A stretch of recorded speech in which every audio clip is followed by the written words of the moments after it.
Good evening, ladies and gentlemen, and thank you very much for turning out on an evening that might have had other attractions, I don't know. Welcome to what is my final Gresham College lecture for this year on environmental themes. And this evening I want to really take a stroll around some of the controversies playing out in rural areas. And I want to look particularly at the nature of the arguments and the role of science and scientists in addressing them. And you'll have to forgive me because I'm only going to concentrate on three or four controversies. And if your favourite controversy is not there, then I have to apologise for that. But you could, of course, always raise it in questions. You might have expected this one. Bovine tuberculosis is a very serious disease, and the UK rates of infection are amongst the highest in Europe.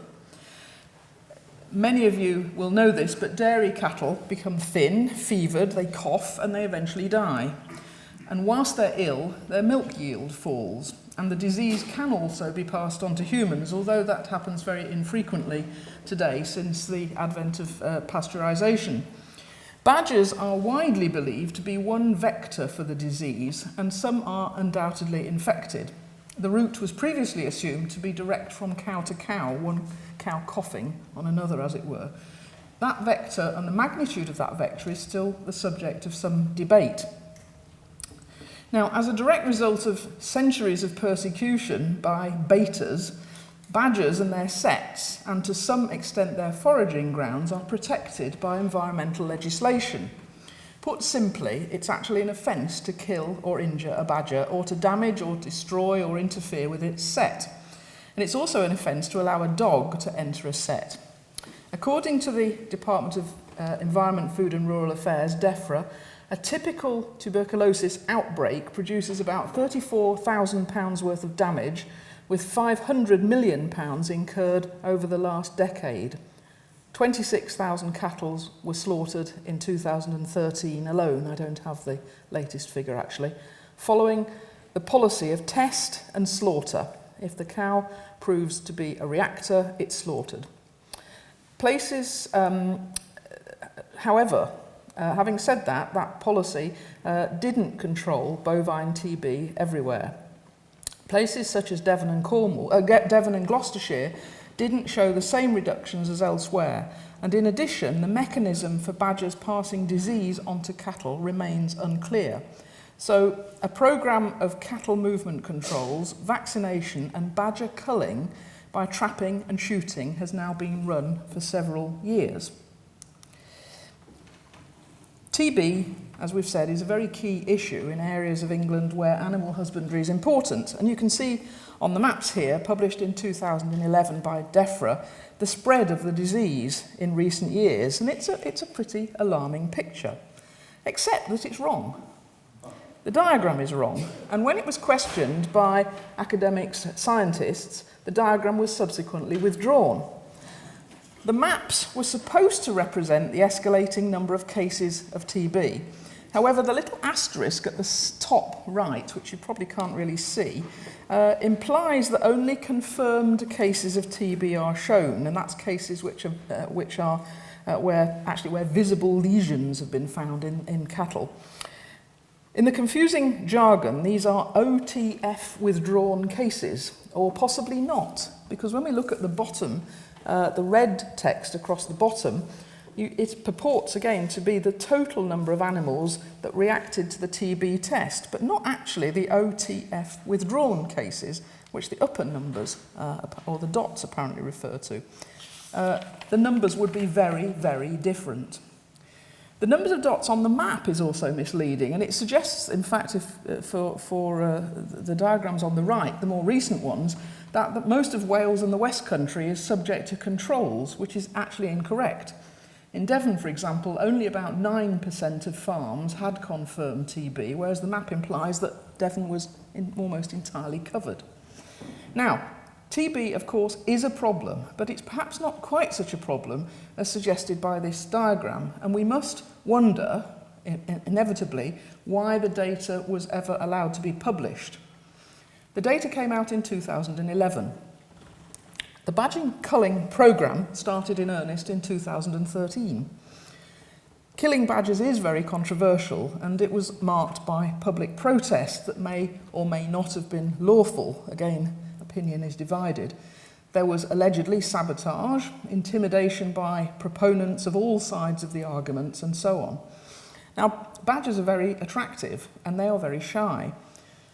Early studies had suggested that 10% of the badgers actually shot by professionally trained hunters were not recovered, and of those that actually were seen to fall, many of them took up to 5 minutes to die. And the possibility of painfully wounded badgers led to considerable concern about whether this was a humane solution. As it happened, an independent expert panel, a scientific panel, also found the first year of the trial to be ineffective as well as potentially unethical, but the panel was disbanded. But the culling programme continued, supported by the Country Landowners Association and the National Farmers Union, amongst others. 5 months ago, the government released the results of the 2014 badger cull in Gloucestershire and Somerset, which are the two trial areas. Faced with a sustained campaign of protests and problems in implementing the culling, the second year of this, what is to be a 4-year trial, resulted in killing fewer than half of the minimum number of badgers estimated to be required for success. In Gloucestershire, that was 274 badgers, actually. Clearly, that's not going to be enough anyway to achieve success, and the impact on reducing bovine TB will be very slight because the remaining badgers are likely to spread out. Now, in Somerset, the initial target was set, according to some experts, very, very low. The target number of badgers to be culled was set very low, and it was exceeded. And that prompted the government chief vet to say that in the right circumstances, culling could work. The target was hit. Conversely, and interestingly, the chief scientist for Natural England, which is the advisory body that is actually part of DEFRA, suggested that the trial had been an epic failure. An earlier study in 2008, as I indicated earlier, had suggested that unless a majority of the badgers were killed, these infected escapees would simply move into adjacent areas and spread the disease further. Now, the suggestion from many observers is that the government-initiated badger culling programme to reduce bovine TB is not backed by science, is ridiculously expensive, and is inhumane. And they see it as a sop to the farmers, many of whom will be Conservative voters. I am slightly anxious about mentioning that tonight. But however, that's the view. The National Farmers Union president, by contrast, said that the Somerset results, where 341 badgers were known to have been shot, demonstrated the need to extend the cull more widely in order to support hard-pressed family farms. And he also commented on the policing of the saboteurs, because that had the effect of increasing the cost of killing each badger from something over £4,000 to something over £5,000 per badger. For the coming years, he said, culling would be cheaper if the training costs for the professional hunters were ignored and the sabotage was reduced, because that was the reason for the policing. And he also commented that if the cull were moved to the spring, it could include badger cubs, which are easier to catch and shoot. Animal scientists, by contrast, say that that wouldn't reduce the incidence of TB because fewer cubs are infected, only about half the number, 8%, as opposed to 15% of adults, and some would anyway die or not reach adulthood. So if the target number, even if the target number were killed, if it included cubs, the impact on TB would be less. This year, the Country Landowners Association is still supporting culling, and it's likely to restart in June. So I might just say watch this space on that one.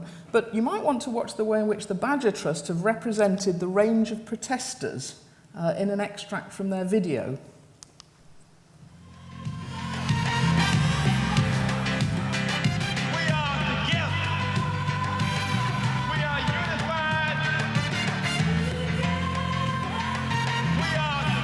Sounds like a Gresham audience to me, actually.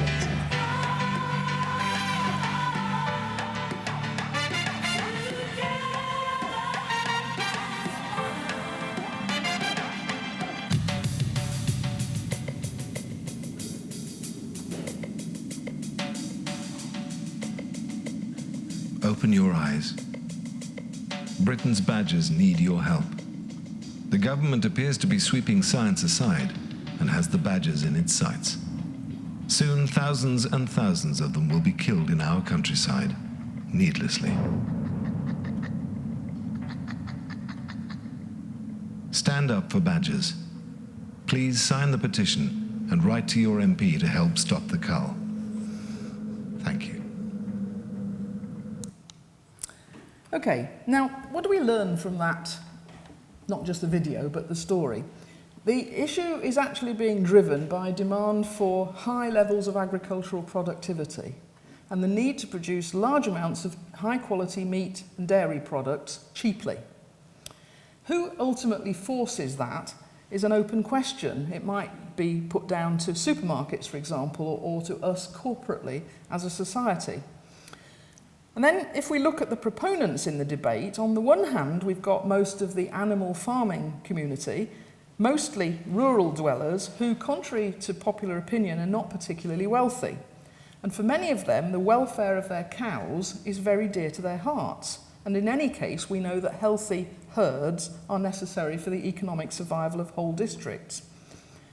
By and large, that group are backed by key decision makers in DEFRA, although not everybody, as we've seen, including the vets, and by groups of people interested in hunting with dogs and shooting.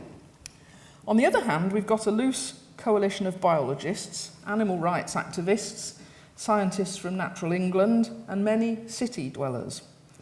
We can see the polarised views of the respective parties very clearly on postings in social media. Whilst the former view the latter as ignorant tree-hugging ne'er-do-wells, the latter groups see the pro-culling community as bloodthirsty millionaire landowners and their hangers-on, with a political agenda that goes beyond badger eradication and well into the territory of what I do on my land is nobody's business but mine. You can see in the video that we just saw the Badger Trust trying to counter that opinion by projecting images of what people who look very ordinary people, children, older people, disabled people, and so on. So there's a lot of manipulation going on there in the media. The whole issue is certainly wicked, as characterised by researchers Rittle and Webber in 1973, and it involves complexity, uncertainty, multiple stakeholders and viewpoints, competing values, lack of political endpoints, and ambiguous terminology. It's a rural dispute that is neither green nor pleasant. Now, I'm going to pick up a number of other rural disputes and interpret them in the same way. Some of them I have up there and we'll return to them as well.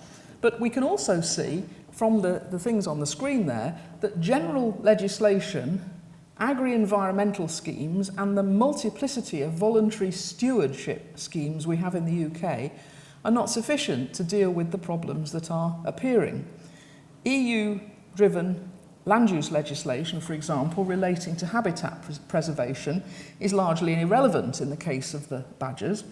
Badgers are a legally protected species, but the law has been set aside by government to allow culling.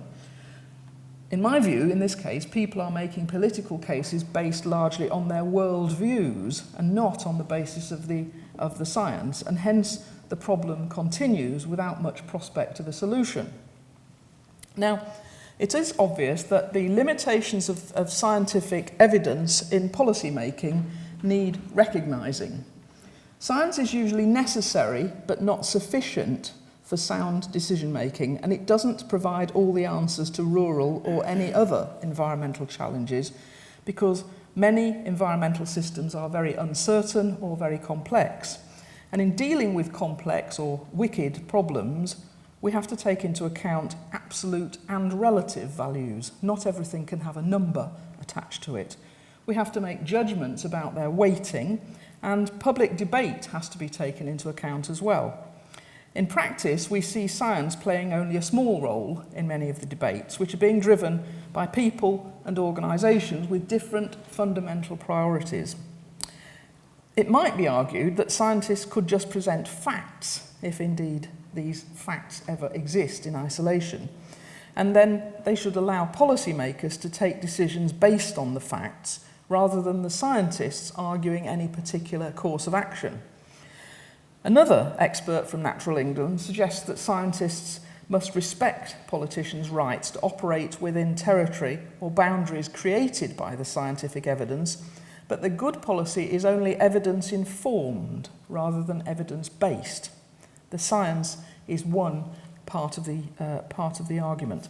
Interestingly, the term used by government is often evidence-based, not evidence-informed. So our researcher in Natural England suggests that scientists should be clear, of course, whether they're acting as advocates of particular policies or what he calls honest brokers who can clarify the range of policy options. Of course, though, science doesn't flow in a linear way directly into policy. You can have the science, but it doesn't automatically just pass into the minds or the laptops or whatever of policymakers. We can see this in the run-up to the Paris climate change negotiations later this year, where it's clear from 99% of the scientists' opinions that a rapid agreement on action to reduce carbon emissions is required, but it's clearly not going to be that easy to agree the tactics on getting there. So the value systems of different groups differ, and the pathway of the conversation is often very complex, very convoluted, and very contested. And as I've argued in previous talks as well, science-based professional organisations are very many, frequently competing, and have very weak relationships amongst them. So that produces a cacophony of voices all trying to inform government. I only really talked about one of them in the case of the badgers. So we need better tools to facilitate dialogue and broker discussions. Now, I've finished showing you the picture of a nice rural area. Let's have a look at some more controversies. There are many environmental laws affecting the British countryside: legal and voluntary protection of scenic and habitat areas, safeguards for particular species, restrictions on the development of suburbs, animal welfare legislation, and so on. The evidence suggests that despite this, the UK countryside is still being damaged by practices that are reducing its biodiversity, increasing downstream flooding, for example, damaging soil fertility, and making our scenery less diverse. And I'm going to touch on one or two of those issues as I go on. At face value, it sounds like an orgy of destruction being wrought by rapacious landowners who don't have any regard for the worldviews of other people and fly in the face of the science. But clearly that's probably too simple an explanation. Most of the controversies that we look at in rural areas are playing out in what contemporary commentators call the food, water, energy nexus. They're talking about three important areas, food, water, and energy, where there is competition for land and increasing demands on supply. We might actually, and I would certainly add waste into that nexus, the management of waste, or potentially the use of waste as a resource, because that is also sitting somewhere centrally in that diagram. Biological wastes, for example, have value as potential energy sources, as we know. The figures on the slide there are global. They come from mostly from the Food and Agriculture Organisation. But the same elements in this food, water, energy nexus are playing out in the UK countryside. Sorry? Yeah, it's 2009. It's just at the bottom of the diagram. You see there? It's a diagram from John Beddington, the chief scientist. Yeah. Today's farmers nurture many, many crops. Animal and vegetable products, timber, biofuels, energy from waste, and so on. They've got they are competing for territory. I've got my slides in the wrong order here. We'll come back to that one in a minute. So here's the slide showing some of the things that compete for space in rural areas. Farmers are farming all sorts of things, as we see here, including caravans and solar panels and wind farms and so on. I'll come back to that picture on the far right later on, so if you want to just look at it now and remember that one, I'll return to that in a minute. Brokering the competition between them requires an informed judgment to be exercised. Now, let me go back to the previous slide. Taking the issue of, first of all, of biodiversity, biodiverse systems are generally regarded as a very important characteristic of a sustainable planet and necessary for a variety of reasons, including human health and well-being. In the past 50 years or so, declines have been recorded in many native animal and plant species, particularly associated with the changes to UK lowland agriculture. In the second half of the 20th century, it's, as we've said, agricultural policy has been focusing on food production. It's a legacy of the First and Second World Wars, and that is predicated upon intensification of cropping and grazing as well. That policy has been extremely successful in the sense that it has delivered high levels of food imports, it's brought us ample chief nutrition, and for most of the last 50 years, I think it would be true to say that few people in the UK have gone to bed hungry. The changes typically involve the drier and lower east of the country, which focuses on arable farming, whilst the western uplands evolved over that period increasingly towards grassland and livestock farming. So it's a polarisation that has left temporary grassland, what we might call grass leas, and the mixed farm much less prominent than they were in the blend previously. You can see the divergence on the slide here because we've got a sharp regional contrast between the concentrations of arable, wheat, and oilseed rape there, which is one of the things used in biofuels, versus the blue areas, which are, with the exception of the Irish Republic, for which we don't have the data here, but the blue areas tend to be more dominated by livestock production. Now, the typical patterns associated with the intensification of arable farming to deliver this successful policy on food supply, food security, include a range of things. They include larger fields, the removal of hedges, simpler crop rotations, and a move from spring to autumn cropping, more efficient harvesting, and sealed grain storage in the silos that you see all around the countryside now that are largely replaced haystacks that we used to see. Crops are much less diverse than previously, and fertiliser use, especially the use of artificial nitrates, has escalated. It's roughly doubled in the last 40 years. Phosphates are also very widely used, and that's a concern in its own right, since phosphate resources are finite, and getting them back out of drainage water is very expensive. Pesticide use has also increased, and although some have now been banned on the basis of long or short-term toxicity, broad-spectrum pesticides are widely used in all the areas that were in yellow on that map. A typical UK crop now receives over 5 doses of pesticide while it's being grown. Herbicides are also used even on grasslands to maintain the optimum density of species that support sheep and cattle. Irrigation has increased as well, especially in those eastern areas where water is anyway in short supply.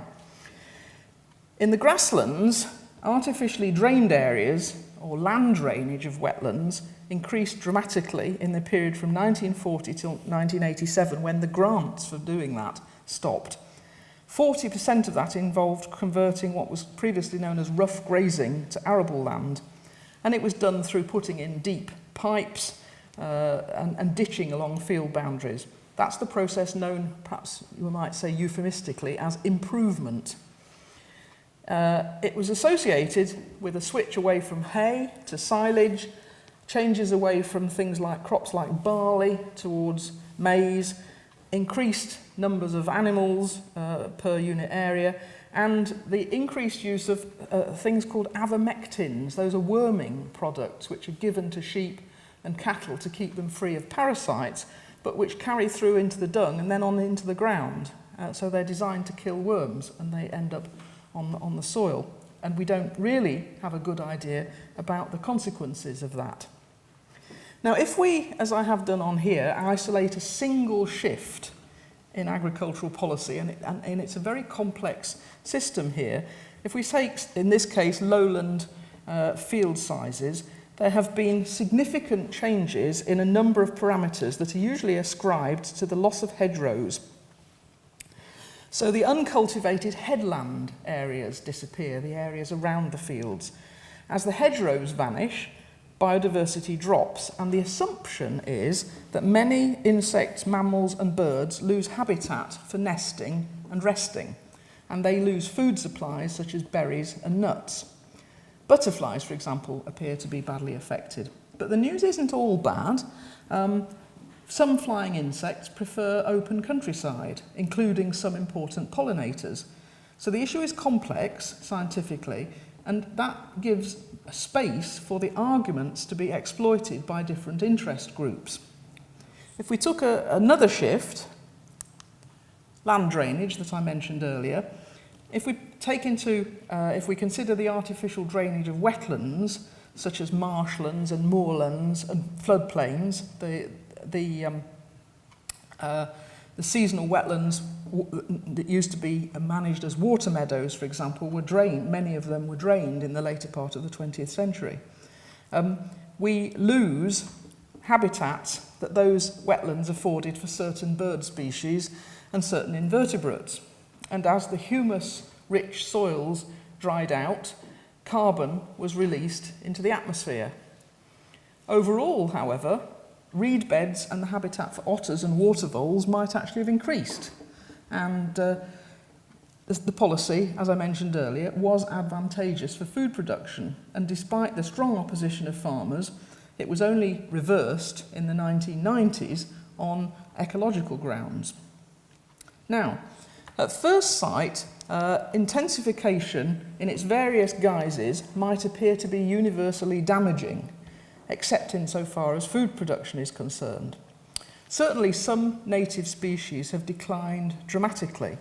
Some moths and butterflies, for example, have shown very alarming reductions in those southern lowland farming areas to the point at which they might become extinct.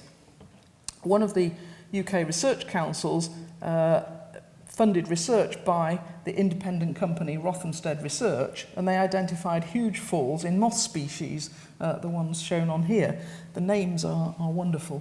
And I have to say, I don't actually like moths very much, so I don't know about the rest of you, so I've got mixed feelings on the figures here.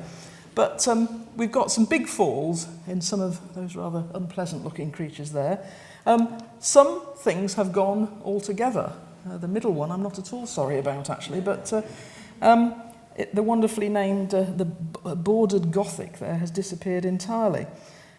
And these are lowland species. And so it would be tempting to assume that agricultural practices, agricultural pollution and associated habitat loss are to blame, particularly since the losses are greatest where the intensification is also greatest, as far as we know.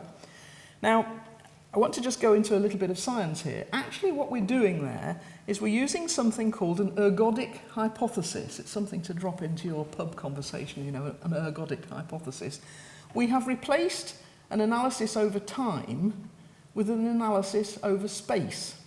Because, for the most part, we don't have the resources or the length of the records to observe things changing over decades, most research projects are often funded only for 3, 4, 5 years. A typical PhD is 3 years, and you don't get much data in that time. So instead of that, we observe things in different places, and we make the assumption that the space adequately can replace time in our analysis. That's one step removed from what may actually have happened, of course, and it is a potential source of scientific uncertainty.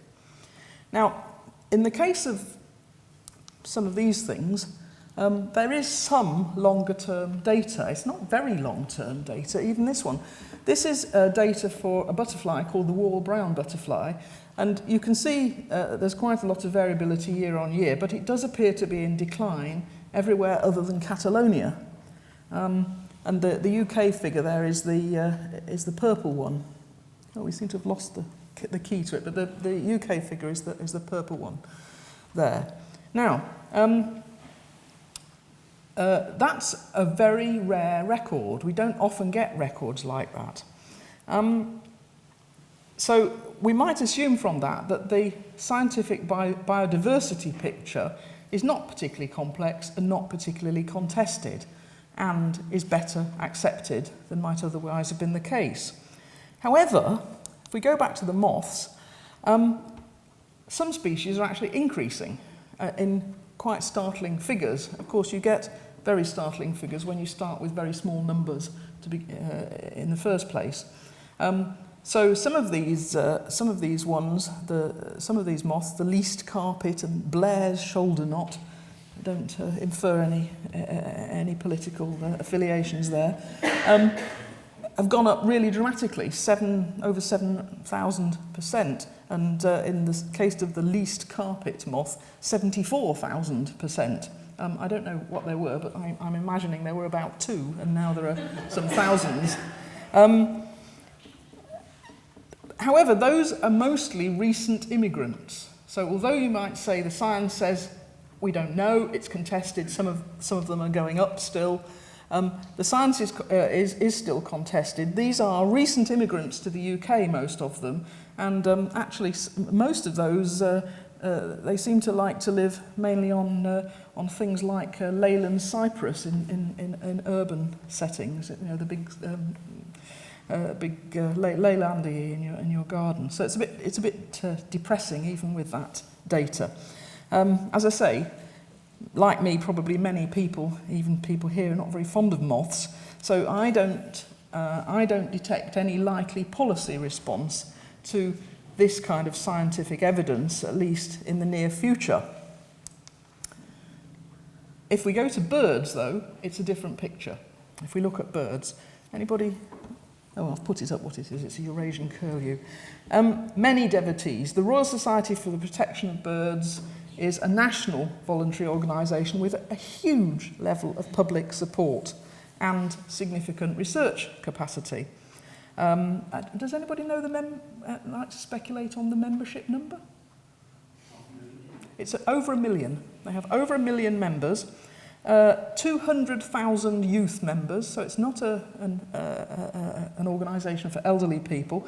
They have 1,300 staff, 18,000 volunteers, and of course they're supporting record levels of interest in bird watching and in twitching, which I'm told is kind of what's going on the Archers at the moment, people trying to spot particularly unusual birds and trailing across the country to go and look for them.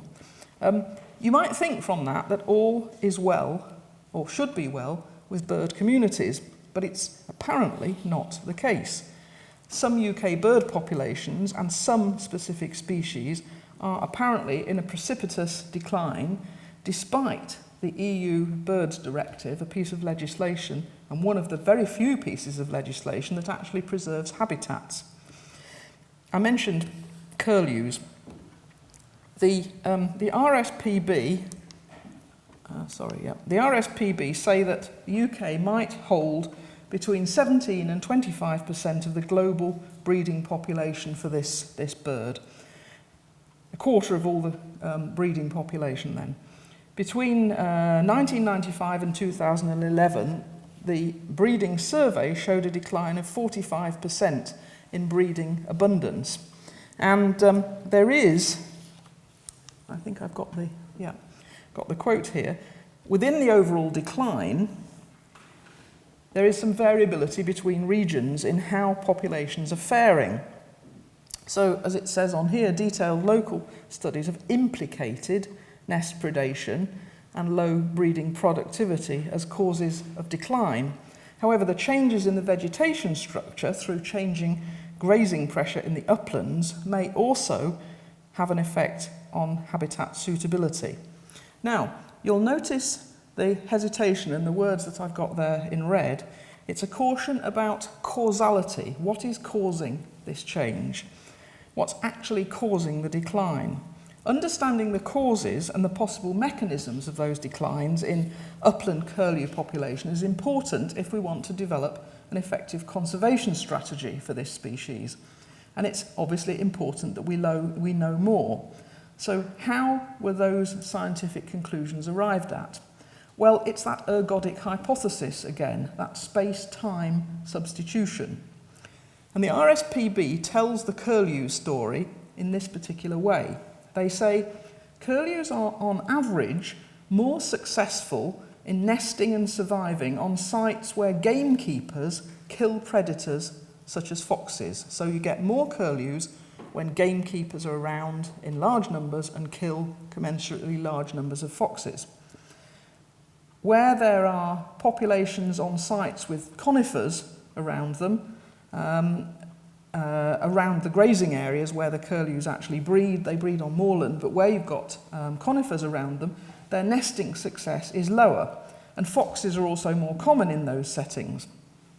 Now, those results suggest that changes in upland land use are associated with curlew declines, with predation, that is, the effect of the foxes, as the likely mechanism.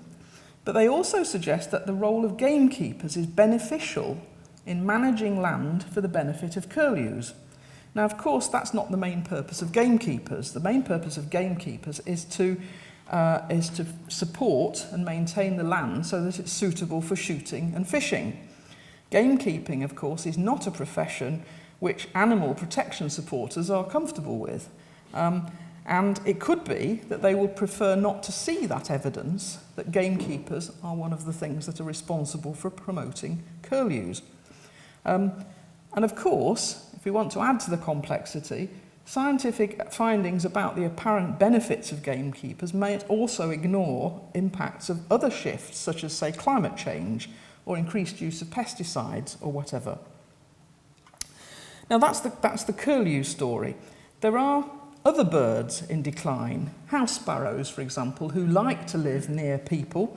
Approximately 60% of those have been lost since 1970 or thereabouts, according to the RSPB and researchers at the University of Exeter. That's about 150 million birds have been lost since 1970, or the population has reduced by 150 million birds at any one time. Losses are observed in farming areas, allegedly as a result of some aspect of intensification or perhaps suburbanisation. But in fact, the biggest losses are in large city centres like London, Edinburgh and Glasgow. And so what's being said there is it's the loss of food supplies. Sparrows are largely sedentary. The ones in my garden don't seem to be, but apparently they are. And they take quite a long time to recolonise. Similarly, starlings, they've seen their numbers have fallen by 45 million in the same period. Skylarks, whose distinctive song obviously is very important in our culture, it's inspired Wordsworth and Shelley, they've declined by 37 million, and willow warblers by 34 million.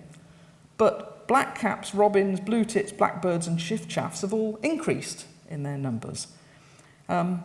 Some of the rarer species, like marsh harriers and ravens and buzzards and, in fact, stone curlews, have also increased in recent years, perhaps the result of conservation strategy, and those latter are legally protected. So it's a complex picture again. It's not a straightforward relationship between agricultural intensification and the loss of particular species or birds as a whole. Honeybees are in a similar category, though in that case they are an essential element of the UK's food security. Now in this case, we don't even have a historic bee baseline, as you might say. We don't know how many bees there used to be. The numbers of managed honeybees, bees in hives, are thought to be falling. And by early in 2014, last year, scientists at Reading University were saying that the numbers of colonies were too low properly to pollinate crops. and what they said was something like 7 billion bees were effectively absent without leaves. 7 billion bees, okay? Now, crops like oilseed rape are reliant on insect pollination. And so now we have to place much greater reliance on wild pollinators such as bumblebees and hoverflies, and we think that their diversity and numbers are probably also falling. Now we can, in that case, we can put an estimated replacement value on that pollination service provided by the bees. It's a value on what we might call an ecosystem service, the service provided by the bees. And the Reading scientists estimated that if you wanted to replace the wild pollinators with honeybee pollinators, it would cost you about £1.8 billion each year. Now again, the reasons for the decline are controversial. Pesticides and habitat loss are, as usual, implicated, and particularly the 97% reduction in wildflower meadow that's occurred since 1930. There's also been concern about pesticides called neonicotinoids. They were banned in Europe last winter, although actually the UK farmers and politicians opposed that ban and suggested that there was insufficient scientific evidence to justify it. And that, of course, those chemicals were vital for pest control and for food security. So the government then, and actually refuting allegations of conspiracy with the agri-tech business sector, they established a research programme led by pesticide manufacturers to undertake field trials. They also put £900 million of EU funding into a countryside stewardship scheme to restore wildflower meadows and hedgerows, and exhorted the public to adopt good practice in their gardens. Now, there were no mandatory targets included in that legislation. Yeah, wildflower meadows. It was a voluntary agreement on pesticides, and it led by some, backed by the Labour opposition, or at least what is the Labour opposition at tonight, to allege that farmers wouldn't even bother to read it, this voluntary agreement, let alone do anything about it. And, of course, the scientists claimed that there hadn't been enough research to allow the links between specific flowering plants and bee food to be made, to which the farmers replied, as you might expect, well, the scientists would say that they hadn't had enough public money, wouldn't they? We've got very different worldviews playing out again. Now, summarising about what I'm hesitating to call the birds and the bees, we really don't know why species and individual numbers vary so widely, and the uncertainty leaves even precautionary action stuck. We can't move. The main issue is one of causality. While mostly people agree that some species are disappearing, the cause is not agreed, and some groups of stakeholders exploit that gap. So they might say, for example, it's not land use change, it's hunting of small birds in Mediterranean fringes that's causing the decline in whatever it is. Or it's climate change, or in the case of the bees, it might be colony collapse disorder as a result of varroa, which is a disease borne by mites, rather than the loss of the wildflower meadows. And if that's so, if that is true, then we can continue intensifying the countryside because it's not making any difference. Now, whatever it is, in the meantime, we in the UK struggle to hold a sensible debate, and we actually achieve very little, even though scientists are indicating that we need more green space in cities and better habitat conservation in rural areas to preserve biodiversity and to preserve all forms of wildlife, not just the attractive ones, but the ravens and the snails, as well as the stone curlews. Okay, now conversely, there are one or two areas where scientists appear to have very little at all to add to the debate about the future of the UK's countryside. Fundamental to its tourism business, and perhaps also to the sanity of many residents, what I think certainly, and I imagine many others, regard as diverse and frequently beautiful scenery is a national asset.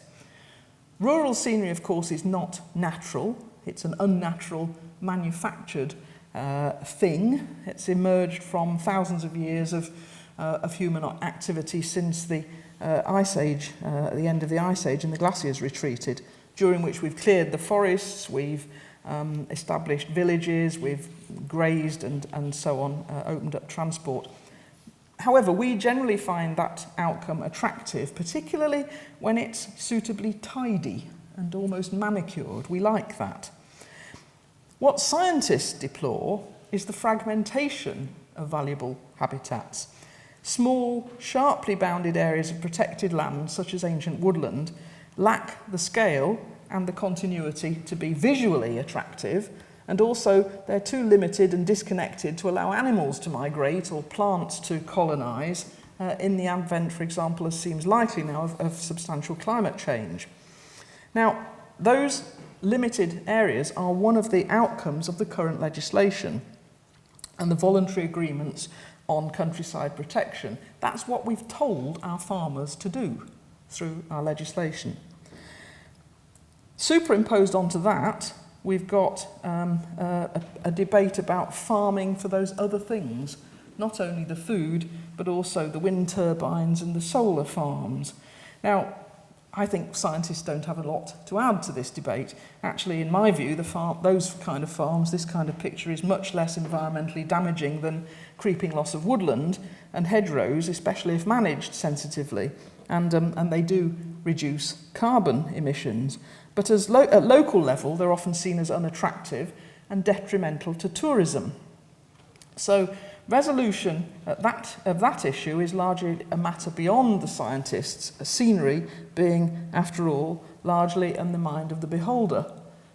For some people, wind turbines are beautiful, and as beautiful perhaps as the Ribblehead Railway Viaduct, which has been the subject of several paintings.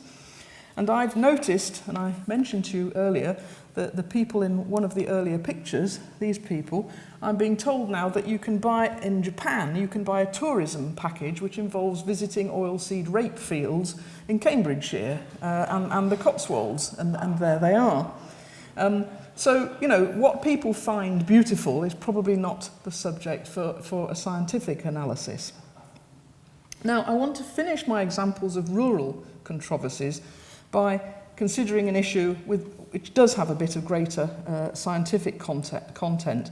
I live myself in a village, a hamlet actually, in Warwickshire, close to Stratford-upon-Avon. It's a largely arable area, close to the Vale of Evesham, and on several occasions in the 1980s, our Victorian house and several of those of several of our neighbours was flooded by rain from thunderstorms running off rolled and compacted fields behind the house that were awaiting planting with spring onions, actually.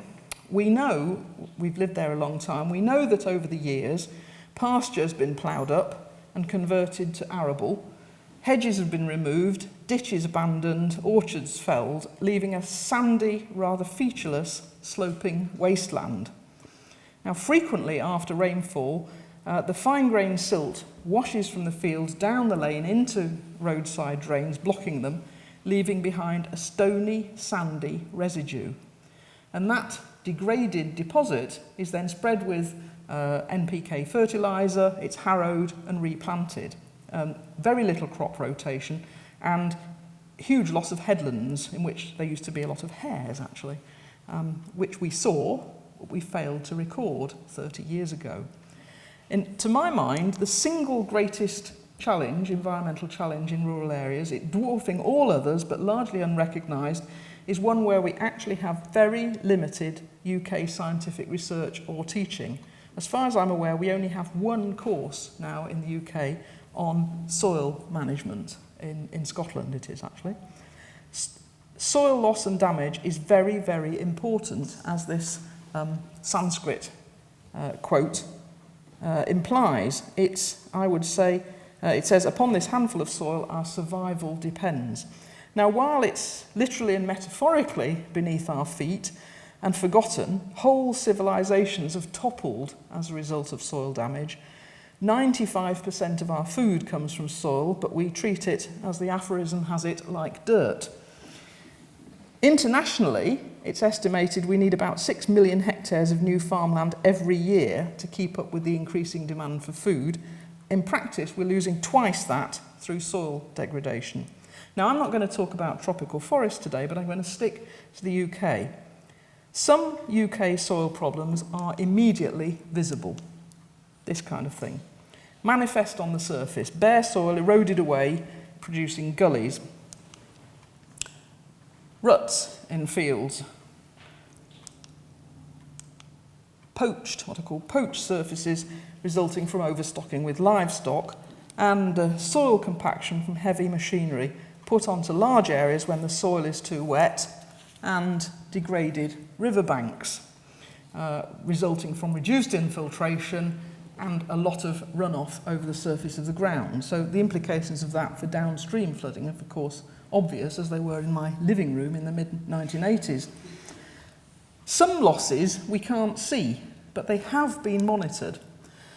You can see some of the kinds of things that people have alleged, and in this case it's the Scottish administration. I suppose that's also politically loaded tonight, but these are the things that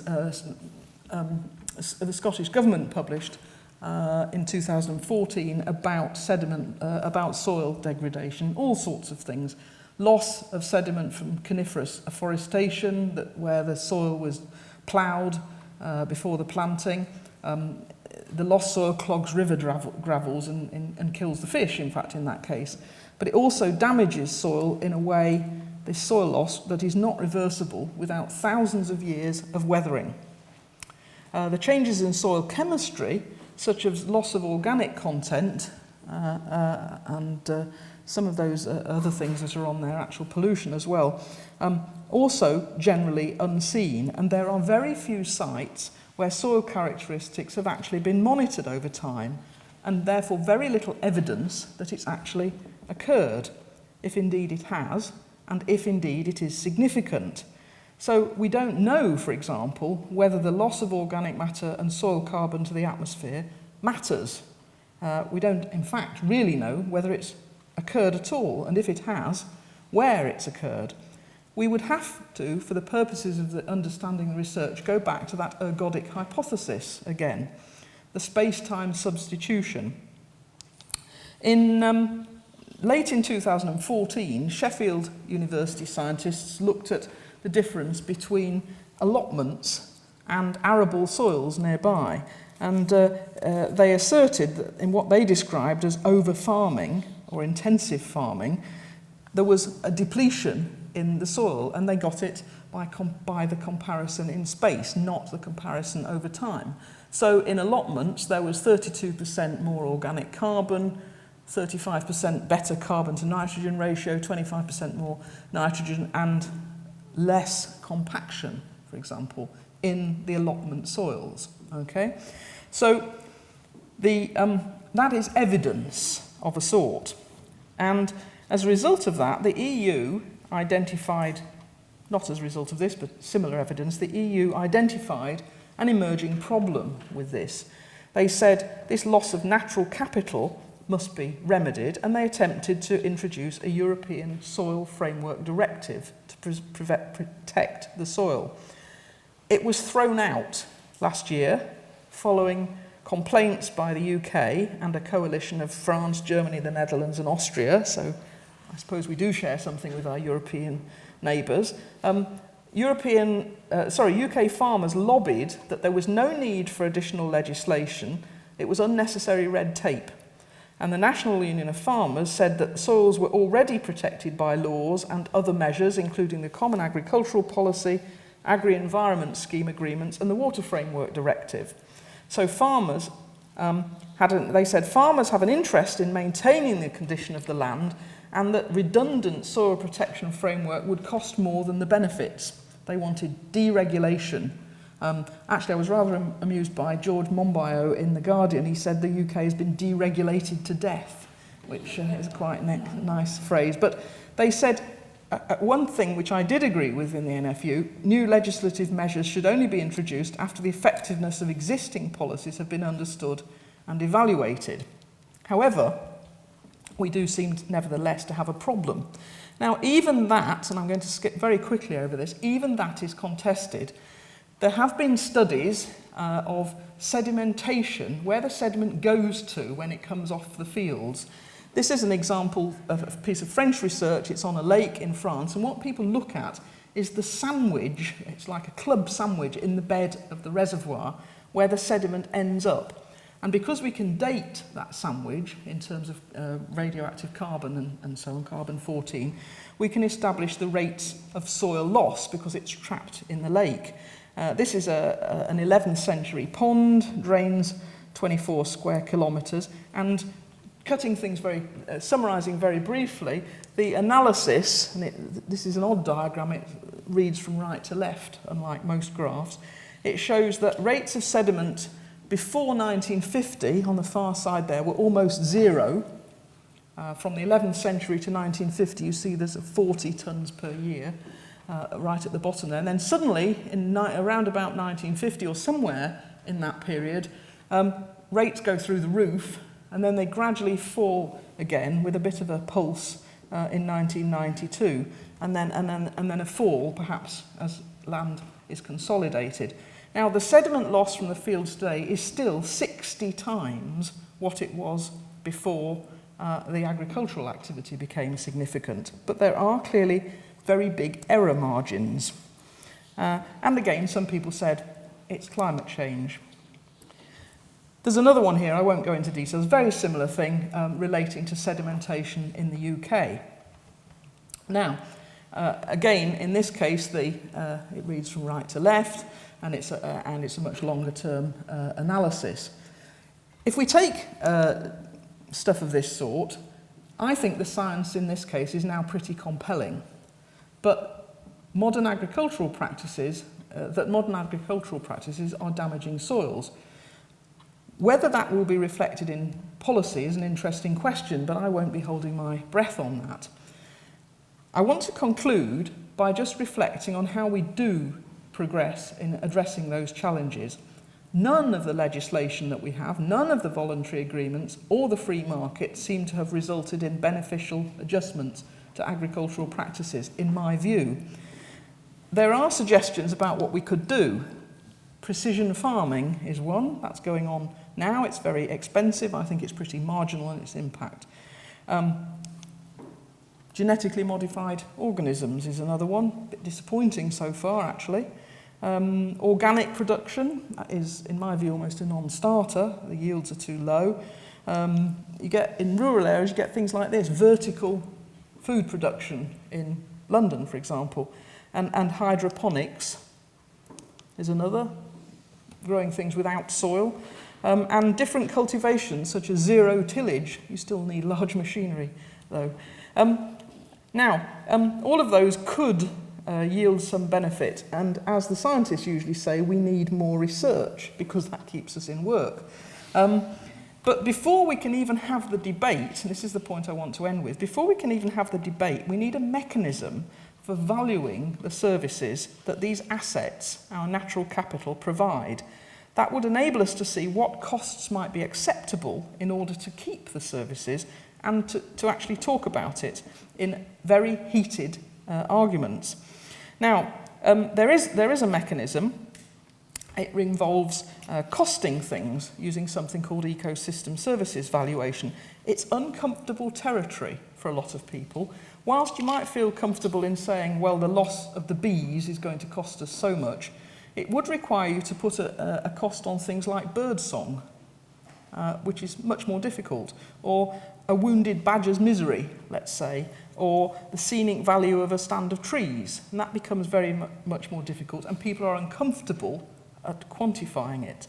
So at the moment, we have only half of the dictionary that we need for translating conversations from one group to another. We have some suggestions about ecosystem services and how that might be used to broker discussions between scientists and decision makers, but not all. The UK government in 2011 signed up to a white paper, and it said, it was called The Natural Choice, and it said they want to be the first generation to leave the natural environment in a better state. And I would say, in order to do that, we need to better deliver necessities such as food, for example. I've described it as a need for BITES, B-I-T-E-S, rather than bytes, B-Y-T-E-S, information.